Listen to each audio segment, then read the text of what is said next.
Hello everyone, आज हम देखेंगे Hindu marriage act 1955। Hindu marriage act 1955 में टोटल सेक्शन 30 है और जुडिशरी हो या फिर किसी भी स्टेट की यूनिवर्सिटी में आप अगर लॉ के स्टूडेंट हैं तो सभी के लिए ये जो एक्ट है वो बहुत इंपॉर्टेंट है। वैसे जो ये लेक्चर है ये स्पेशली मैं स्टूडेंट के लिए बना रही हूँ जिनका अभी फर्स्ट ईयर या फर्स्ट सेमेस्टर है और हिंदू लॉ में वो मेन सेक्शंस को देख रहे हैं, तो बेसिकली ये उनके लिए है। अगर एस्पायरेंट को ये वीडियो देख रहा है तो इसमें डीप नॉलेज नहीं है तो आप अभी से वीडियो को स्किप कर सकते हैं, आप लोगों का टाइम वेस्ट नहीं होना चाहिए। तो चलिए देखते हैं हिंदू मैरिज एक्ट 1955।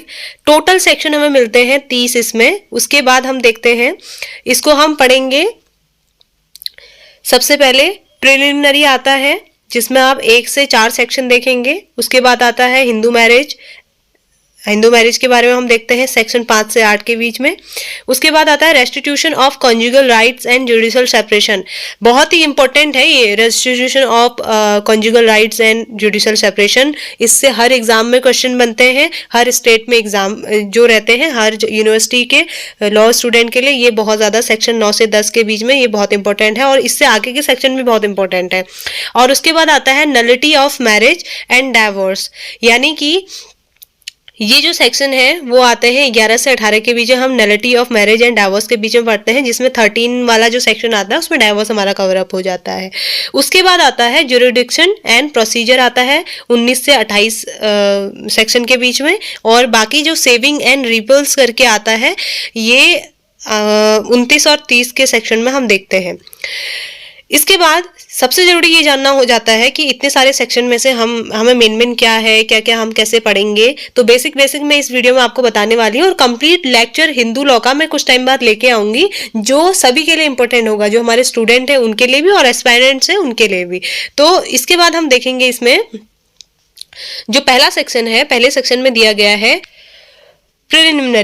प्रिलिमिनरी में 1 से 4 सेक्शन के बीच की बात करी गई है। सेक्शन ए में शॉर्ट टाइटल एंड एक्सटेंड की बात करी है। टाइटल है इसका द हिंदू मैरिज एक्ट, मतलब जो नाम है वही टाइटल माना जाता है, वही उसी को टाइटल कहते हैं। तो किसी भी प्रिलिमिनरी कोई भी बुक आप पढ़ रहे हो, किसी चीज़ को पढ़ रहे हो, तो प्रिलिमिनरी वो चीज़ होती है जो उस बुक के बारे में, उस सब्जेक्ट के बारे में जो मेन है उसकी हेडिंग होती है कि वो क्या कहता है, क्या क्या उसके अंदर है, वो चीज़ होती है या वो किस बारे में है, उसी को हम प्रिलिमिनरी कहते हैं। तो जो शॉर्ट टाइटल है इसको हम बोलेंगे द हिंदू मैरिज एक्ट 1955।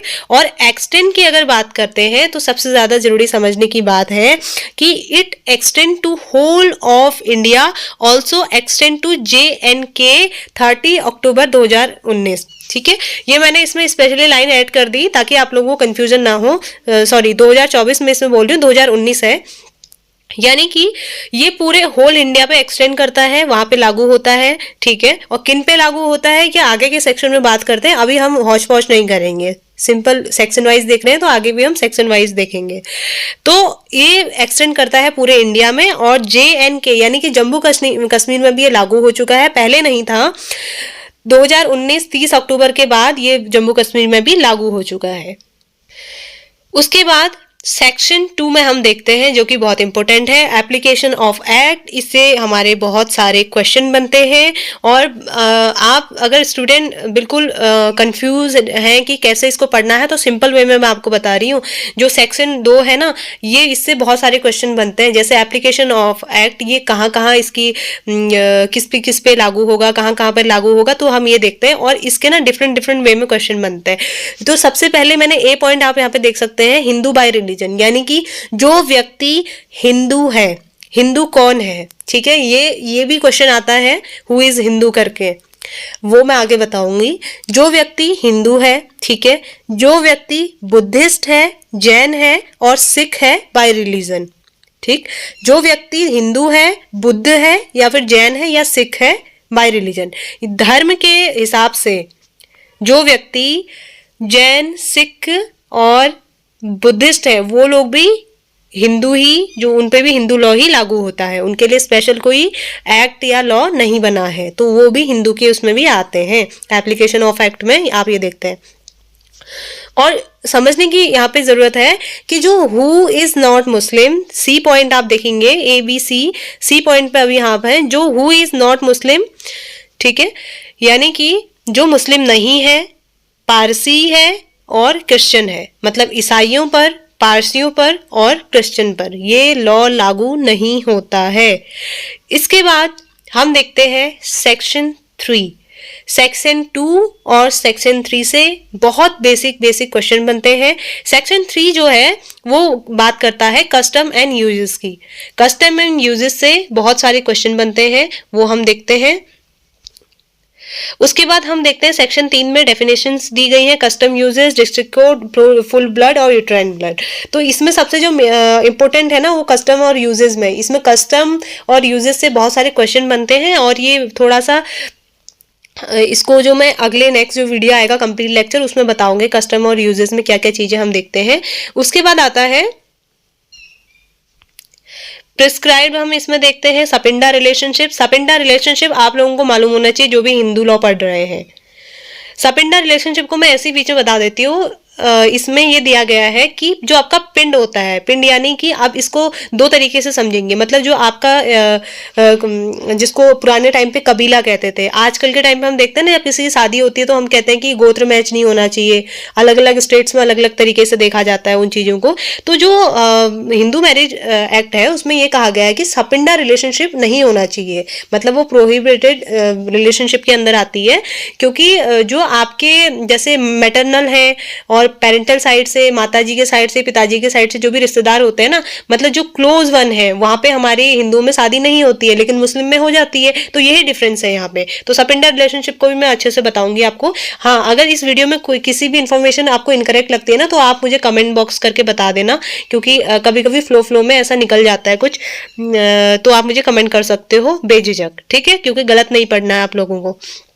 उसके बाद डिग्री ऑफ प्रोहिबिटेड रिलेशनशिप, ये भी बहुत इंपॉर्टेंट है। कौन कौन से रिलेशनशिप प्रोहिबिटेड होंगे, कौन सी शादी मान्य होगी, कौन सी शादी अमान्य होगी, कौन सी शादी वॉइड हो जाएगी, वॉइडेबल होगी, वैलिड होगी, ये सब बहुत लॉन्ग वे में हम नेक्स्ट वीडियो में देखेंगे। अभी बस आप इतना समझ लो, अगर बेयरक्ट है तो फिर टिक लगा लो।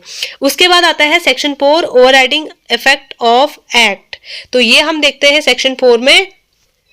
उसके बाद हम देखते हैं हिंदू मैरिजेस। सेक्शन 5 to 8 के बीच में हम हिंदू मैरिजेस को देखेंगे। इसमें कंडीशन है, इसमें कॉम्पिटेंट शादी के लिए होना चाहिए, सब कुछ दिया गया है बाय सेक्शन। तो सबसे पहले सेक्शन 5 की हम बात करें तो उसमें हम पढ़ते हैं condition of a Hindu marriages.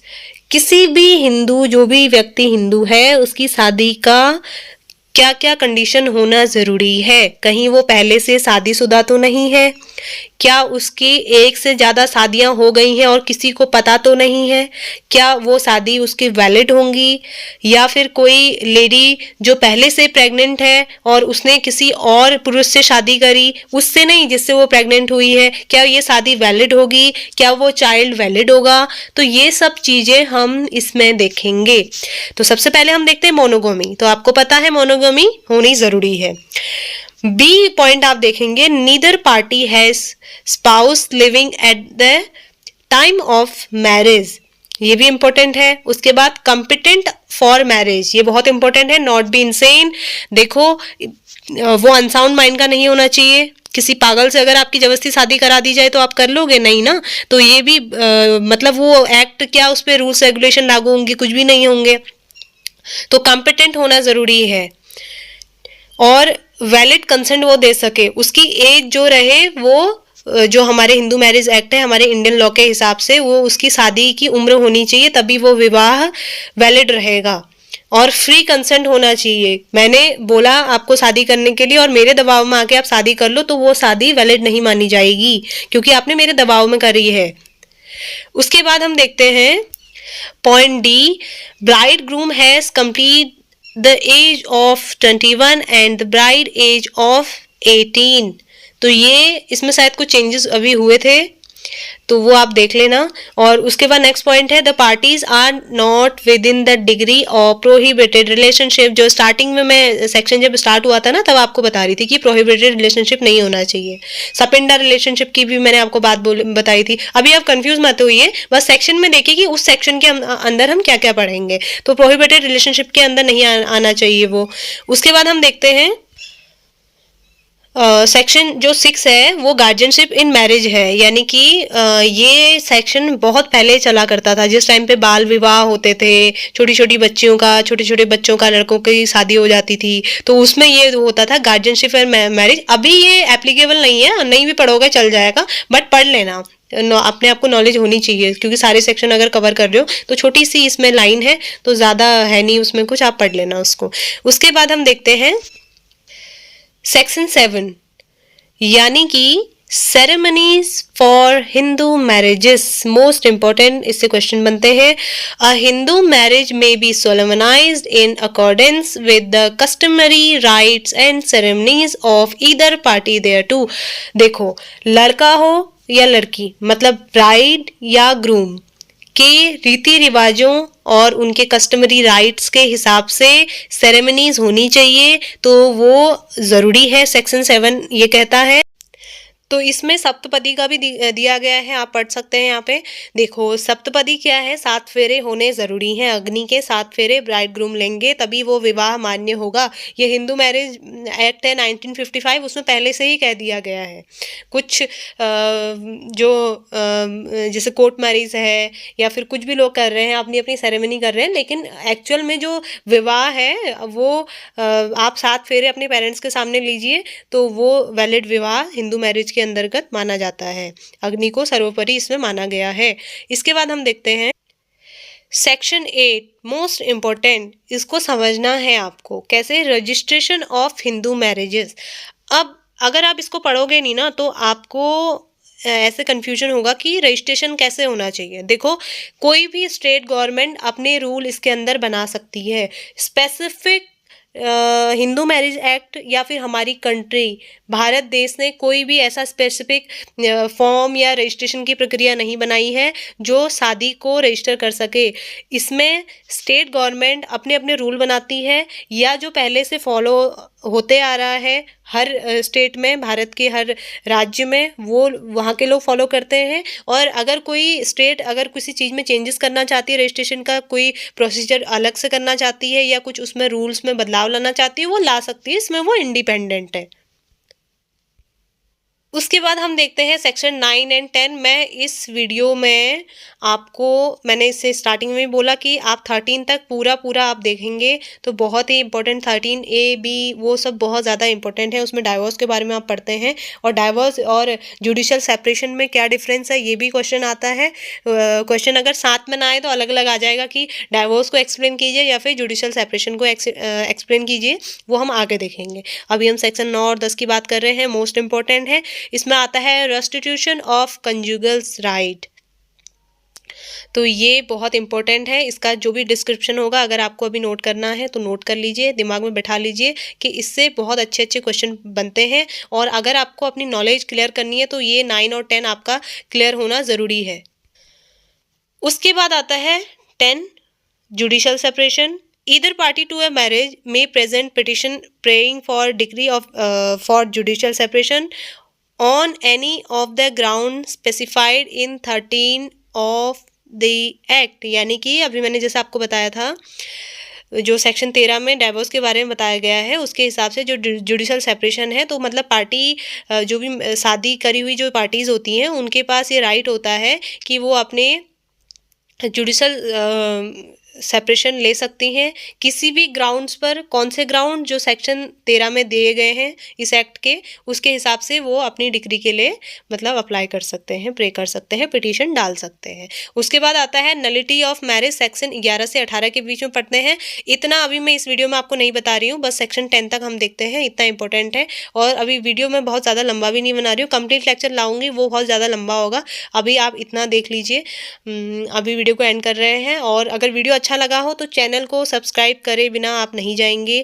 आपके सब्सक्राइब करने से मुझे बहुत ज़्यादा मोटिवेशन मिलता है और हैंड रिटन नोट्स भी मैं बहुत जल्दी लेके आऊँगी। तब तक आप वीडियो देखते रहिए और अपना प्यार बनाते रहिए और खूब पढ़ाई कीजिए और अच्छे मार्क्स लेके आइए।